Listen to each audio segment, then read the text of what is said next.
E alla fine cosa viene fuori? Un brodo dove c'è dentro il nostro 1,4-butandiolo, che è un prodotto monomero che serve a fare appunto tutte le plastiche, diciamo, biodegradabili.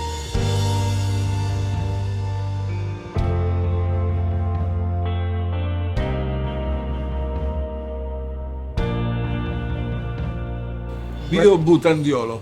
Quindi Esattamente. con questo prodotto si fanno plastiche biodegradabili, quelle che non rovinano i suoli, non rovinano i mari, ma vengono assorbite, anzi diventano un elemento essenziale Per la per rigenerazione la del rigenerazione del terreno. territorio, del suolo.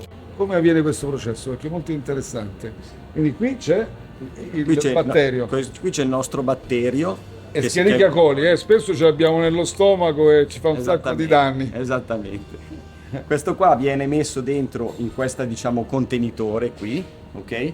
E il nostro Escherichia coli cresce perché gli piace, diciamo, mangiare quello che c'è qua dentro, e una volta che è cresciuto viene buttato nei fermentatori, ok? Che sono, diciamo, dei grandi pentoloni, un po' come quelli che servono per fare la birra, esattamente la stessa cosa.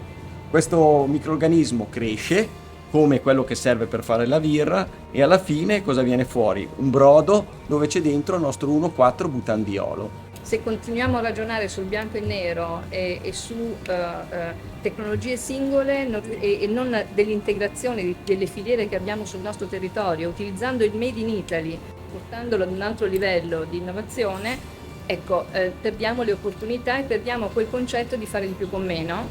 Lasciamoci alle spalle carbone, petrolio, fonti fossili.